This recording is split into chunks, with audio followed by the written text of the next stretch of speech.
Family Theater presents Loretta Young, Richard Widmark, Gene Cagney, and tonight's special guest, Mr. Thomas F. O'Neill.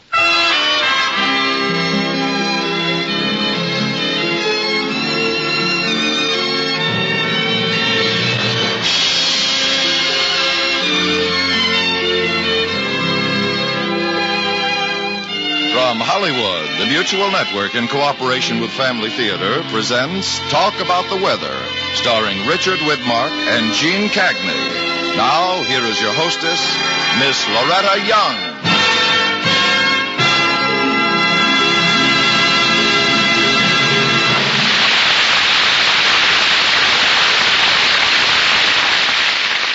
Family Theater's only purpose is to bring to everyone's attention a practice that must become an important part of our lives if we are to win peace for ourselves, for our families, and for the world. Family Theater urges you to pray together as a family. And now to our drama, Talk About the Weather, starring Richard Widmark as the narrator and Gene Cagney as Susan.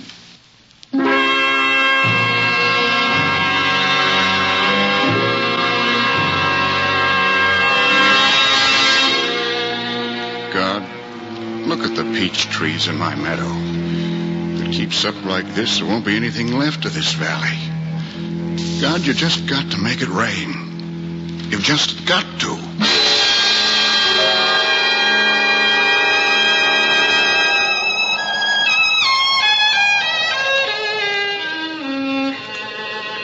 Out of the Arctic Circle comes an atmospheric river through the sky, roaring, swirling, growing as it runs. Aleutian Basin empties itself out into the torrent, and 1,000 transient gales are folded in to form a flood wall of cold winds that makes the North Pacific shudder in its bed. On the river flows, pushing warm Pacific air before it, whipping tips of ocean spray into mist, then into icy crystals that slice back into the sea. On the current flows until at last compressed Hawaiian trades revolt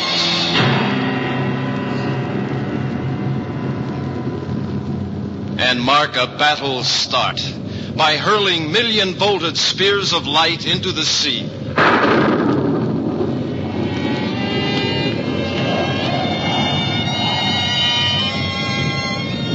And as this war of atmosphere goes on, the raging columns push straight up for lack of space to move in. And then, obedient to the laws God has set forth for heat and cold, the warm, moist air condenses into clouds that pile up higher with the battle, until at last they've filled up all the sky and have to go in search of more to rage in. The turbulence moves landward, south and east, obedient still to law. For weather always moves from west to east, as surely as God makes it, for a reason.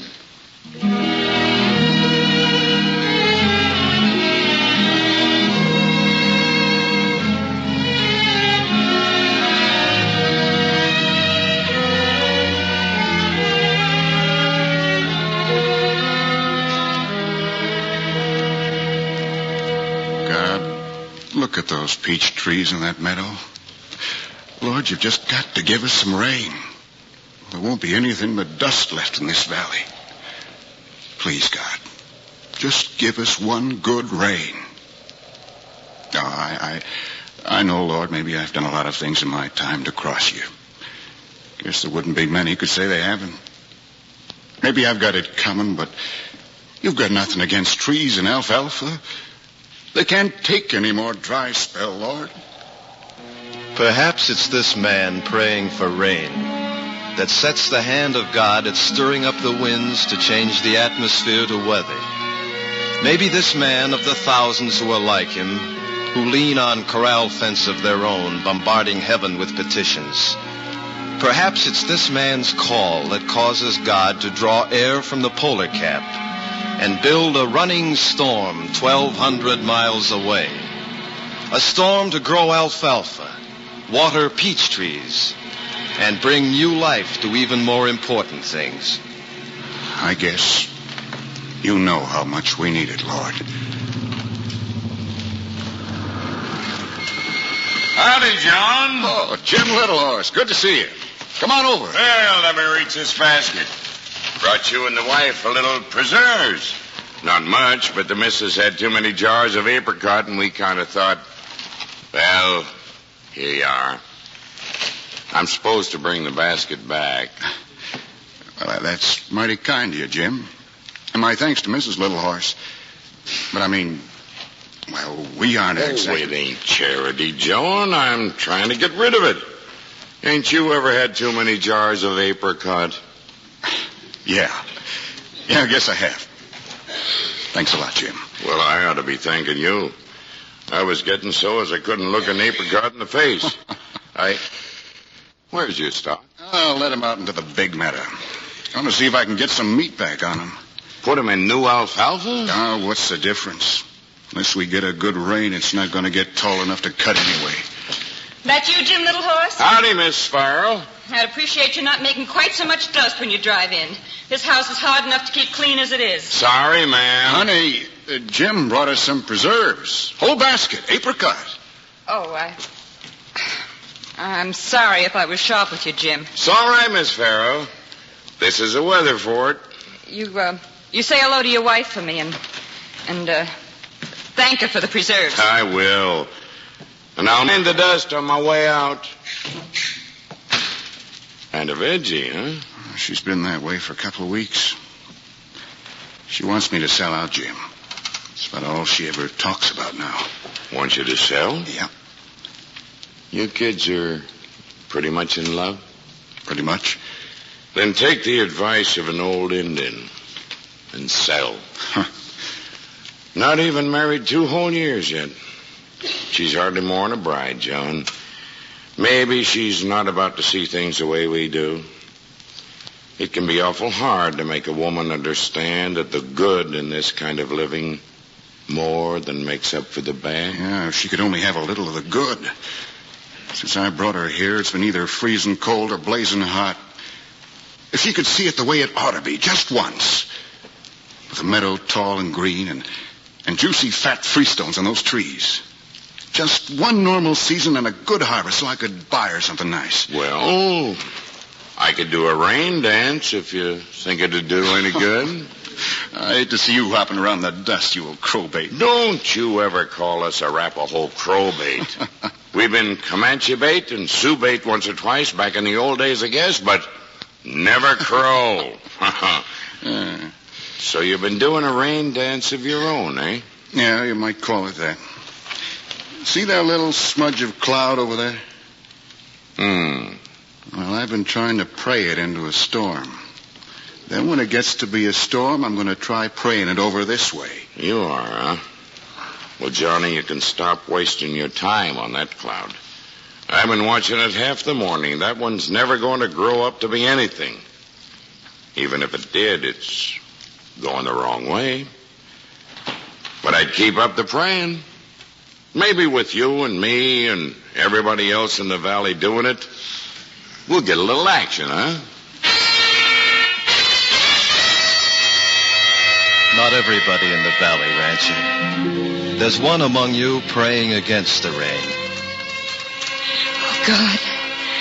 If you could just keep it dry a little longer. Just a little longer. Enough so Johnny'll sell out and we can move to the city and have a normal life. We've tried to make a go of it, Lord.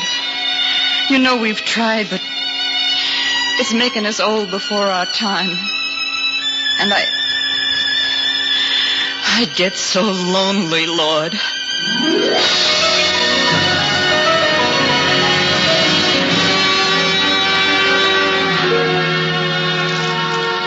The weather vanes on Nob Hill slowly swing to point southeast as San Franciscans leave their homes and move toward work or school. And the older ones, without a place to go, look upward at the sky and pause to marvel at the glorious Northern California weather. So warm outside in spite of overcast.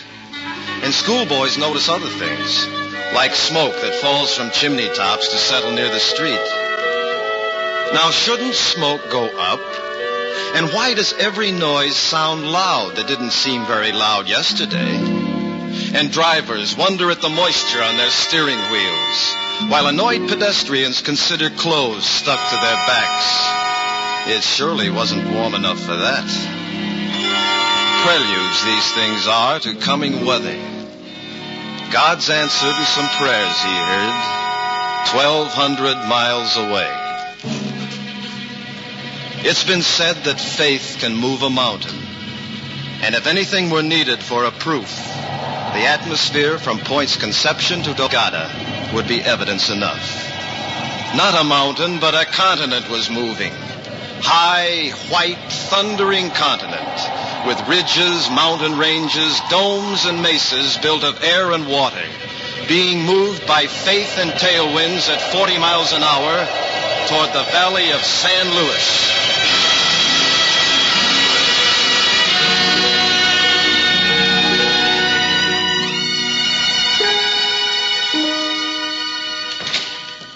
Sue? That you, Johnny? Oh, thought you might be asleep. No, not yet. Moonlight. The moonlight's too bright. Want me to draw the shade? No, dear. Leave it the way it is. Get the pump fixed? Oh, Jim and I worked on it for a couple hours, but she's still not drawing water. Jim thinks maybe the water level's dropped below where the pump can reach it. Oh. Well, we'll take another crack at it tomorrow. You'd better come to bed, John. Oh, I wish we'd stayed in town and never even seen this ranch. Oh, if you could only see it the way I do. Just one good harvest. Oh, I wish you'd stop saying that. It wouldn't be any different than it is now. You'd still be spending all the daytime in the orchards or with the stock, and your nights sitting over books trying to outguess the markets or the weather or wondering how many carloads of boxes you should order next time Bert Kenny comes around with his catalog. Boxes for crops that never come in. Oh, now, honey, You wonder why I've grown to hate this place? When I see you turning into a stoop-shouldered old man with the worries of it. When I see myself getting old before I'm 30 with the loneliness of the place. No one for me to talk to but Jim Littlehorse and that dirty old elm tree behind the house. Marriage isn't meant for life like this, Donna. I'm sick of this place. And what it's doing to both of us. When this dry spell breaks, it'll change all that. When the dry spell breaks. The rain won't change a thing. I hope it never comes if it means we'll stay here all our lives. Sue. I mean it. If it means we'll have to stay, I pray it never rains.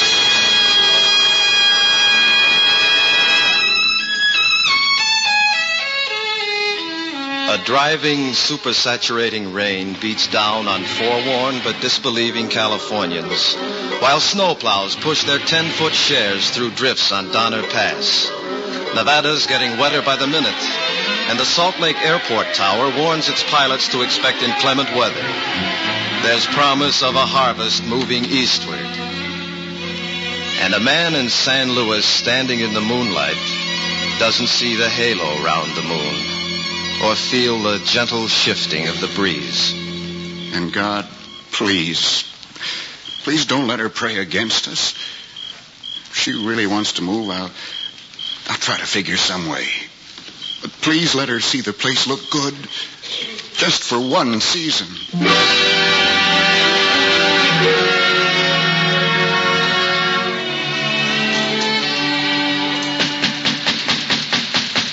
Anybody home? Oh, hello, Jim. Come on in. Wipe your feet now. Okay. Brought my boy along to keep the company, Miss Farrell. Hello, Bill. Hello, Mrs. Farrell. Oh, I'm so glad you brought him, Jim. You'll see she won't get lonesome, eh, youngster? You bet. Cup of coffee, Jim? Oh, we just finished breakfast. Thanks, anyway. Bet Bill could put away a few hotcakes. Think you could, Bill? Well, Oh, no, Mrs. Farrell. We don't want you going to any trouble. Oh, now, it won't hurt him, Jim. Wouldn't be a bit of trouble. Next to my husband, Bill's my favorite man anyway. Well, thanks, Pop. Can I help, Mrs. Farrell? Oh, come ahead. see how the white man corrupts the Indian? That won't hurt him a bit. Say, Johnny, have you taken a look at the sky this morning? Oh, Look like rain? I don't think so, but anyway, it's an overcast, and that's a good sign. Overcast. Come on, let's take a look. Wish I'd have taken a look at the moon last night when I got home. But I was so tired, Yeah, it could be rain, but... Ring around the moon's always a good sign. Means the dust in the air is collecting moisture. When it collects enough... heard her forecast, Jim? Heard it from Trinidad. Be snow in the Rockies, but that won't help much now. Didn't say about us, or if they did, I didn't hear it. What are you two talking about? Don't want to get your hopes up, Mrs. Farrell. Oh. Talking about the weather. You know what they say?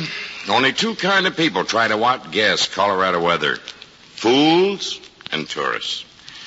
So I guess we'd better stop guessing, because we sure aren't tourists. So maybe sometimes we wish we were. Come on, Jim.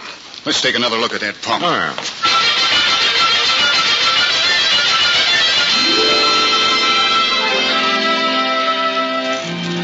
Bill! Yeah, Miss Farrell? My goodness, what are you doing out there? It's so much cooler here on the porch. I was just looking at your tree. Wish we had a tree like that over at our place. That dirty old elm? Well, a little water and it'd sure be a fine tree. You know something? What? I bet if you tied a couple of ropes on that big limb, you could make a fine swing. Here. Want to help me shell these peas? Sure. We'll put them in this cooking pan and put the empties in this paper bag. Okay. If we had a swing in that tree, do you suppose you'd ever use it? Me? Oh, shucks, no. I wouldn't play in a swing. I'm too old. But Mark would play in it. Oh. He's only 6. I'd bring him over myself so he could use it. Maybe when he gets a little older, we'd even build him a treehouse. Oh, we might. Oh, no, Bill, no. You don't rip the pods open with a penknife when you shell peas. See, you just pop the sides with your fingers, like that. And you push the peas out with your thumb, like this. Yeah, I can do that. Just pop, push, and splatter. That's right. Pop, push, and... Hey, are you feeling all right, Miss Farrell? Yes, Just a little dizzy, that's all. Gee. Getting awfully warm this afternoon, isn't it? Yeah, it's hotter than it was yesterday. There was a little breeze yesterday. Uh-huh. Pop says that might be a good sign, because there's always supposed to be a little quiet spell before it rains. Oh, he does, huh? Guess that'd be a pretty good thing. I suppose it would be for most people. It's what everybody's been praying for, Pop says.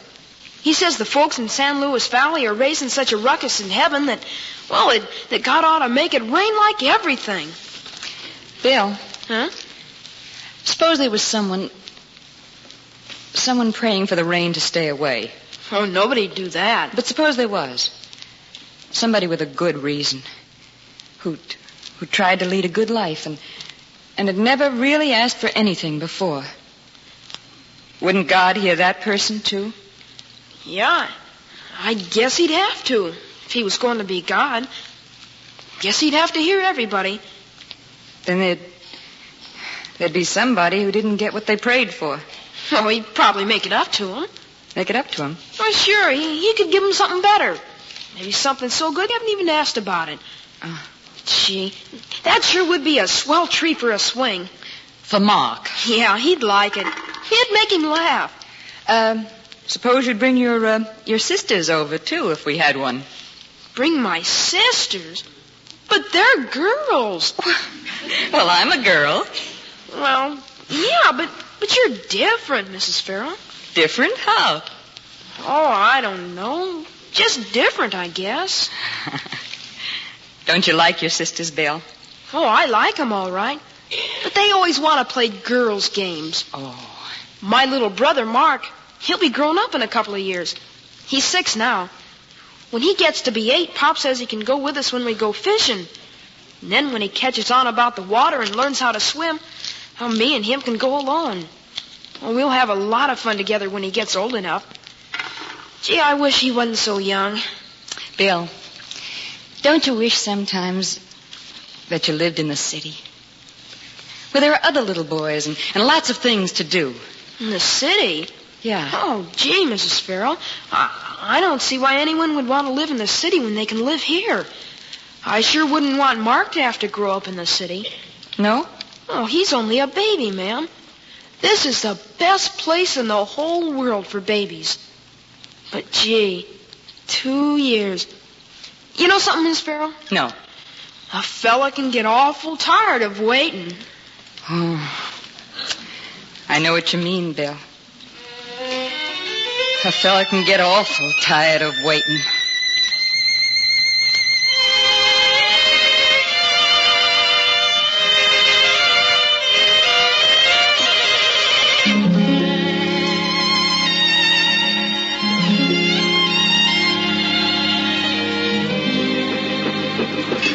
All right, she's prime. Now try her.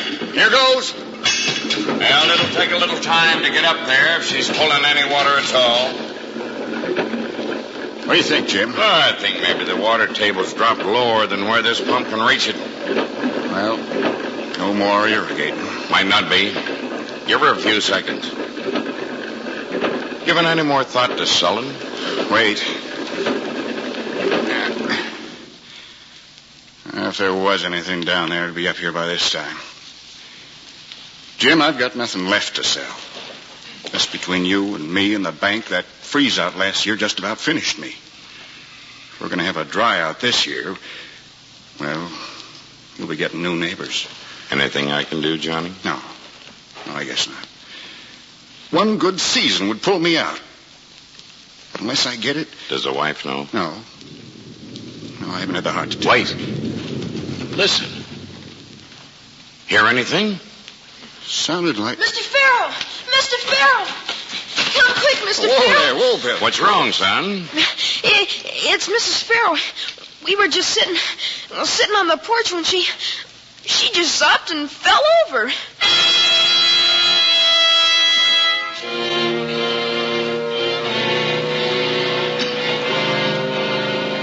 What's keeping them so long in there? You'd at least come out and tell me what's going on. Hold your horses, boy. You know doctors. Well, Mr. Farrell? Sue, you're all right? Oh, of course I'm all right. Nothing at all to be alarmed about? She had us kind of worried, Doc. Honey, if I thought the place was really making you sick, I'd have... Sick? She's as healthy as a horse. Huh? Just a combination of nerves and the hot weather. But I... Not uncommon at all for a woman in her condition to have a fainting spell. Her condition? Johnny, I'm going to have a baby.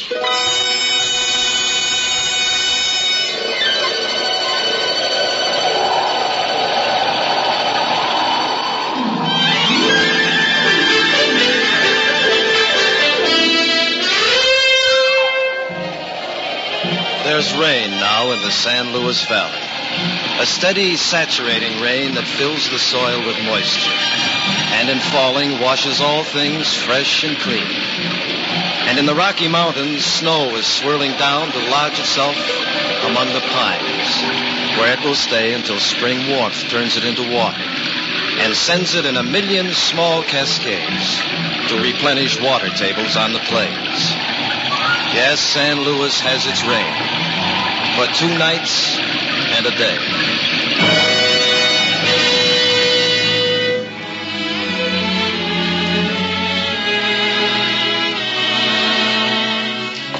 Sue? Sue, where are you? I'm out here on the back porch. Oh. Well, come out it. Hey, hon, should you be out here with only your robe and slippers? I mean, in your condition. Oh, Johnny. It's a long time before we'll have to be that careful. Oh, I guess you're right. Just smell that air. Ever see a place looking so green and good? Oh, it's something to see, all right. Kind of makes you stop and think. I don't see why anyone would want to live in the city when they can live out here. This is just about the best place in the whole world for babies, ma'am. What are you thinking about, Sue? What am I thinking about? Oh, I was thinking about that elm tree. You know, I'll bet if you tied a couple of ropes to that big limb, You could make a fine swing.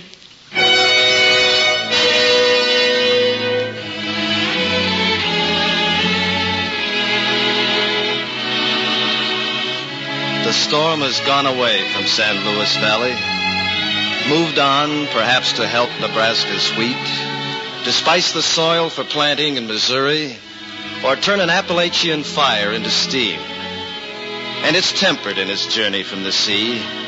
No more thunderbolts, unless it's saving up a couple for the farmers of the Middle West who wouldn't think a storm was worth its salt unless it showed a little fight. It's moving on, and every place it goes, it gives new life to growing things, as surely as God made it, for a reason.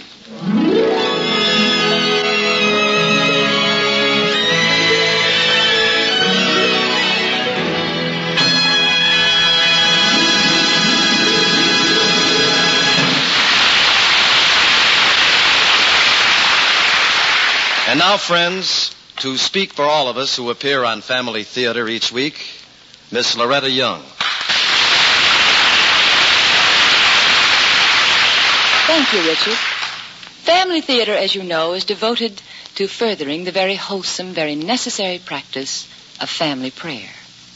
And we who appear on the program are very grateful for the opportunity of helping to advance such a worthy cause. But the acting, the writing of scripts and special music, the direction and all the other work that goes into each program's presentation would count for very little if it were not for one thing, a good medium of presentation. We feel that we have the best in the vast number of stations in the largest radio network in the world, the Mutual Broadcasting System. And that's why we've asked Mr. Thomas F. O'Neill, Chairman of the Board of Directors of the Mutual Broadcasting System, to be our guest this evening. Mr. O'Neill, I know I speak on behalf of the more than 300 stars who have appeared on Family Theater during the last 4 years when I say our thanks to you and to the Mutual Network for making Family Theater possible.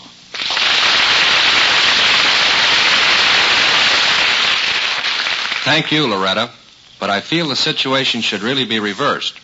That we of the Mutual Network should be thanking you, the stars of stage and screen, for helping us to live up to our obligations. For it's very definitely a network's obligation to broadcast in the interest of the public. It is the most vital duty of the radio broadcaster to respond to the needs of the listener.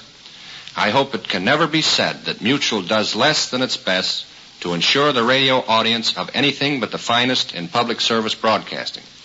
In presenting Family Theater each week, we of Mutual feel a deep sense of gratitude to the stars who give unselfishly of their time for the purpose of promoting our nation's unity by helping to strengthen the basic unit of any nation, the family. For we of the Mutual Broadcasting System are also of the firm conviction that the family that prays together stays together. More things are wrought by prayer than this world dreams of.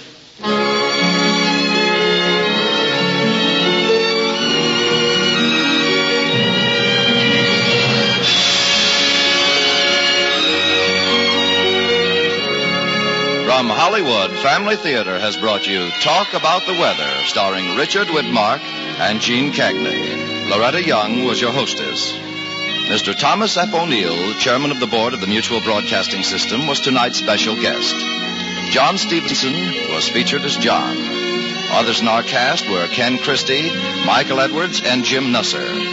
The script was written by Robert Hugh O'Sullivan, with music composed and conducted by Harry Zimmerman, and was directed for Family Theater by Joseph F. Mansfield. This series of Family Theater broadcasts is made possible by the thousands of you who feel the need for this type of program, by the Mutual Network, which responds to this need, and by the hundreds of stars of stage, screen, and radio who give so unselfishly of their time and talent to appear on our Family Theater stage. To them and to you, our humble thanks. This is Tony Lofrano expressing the wish of Family Theater that the blessings of God may be upon you and your home, and inviting you to join us next week at this time when Family Theater will present Audrey Totter and Lyle Betger in Wherever You Go. Join us, won't you?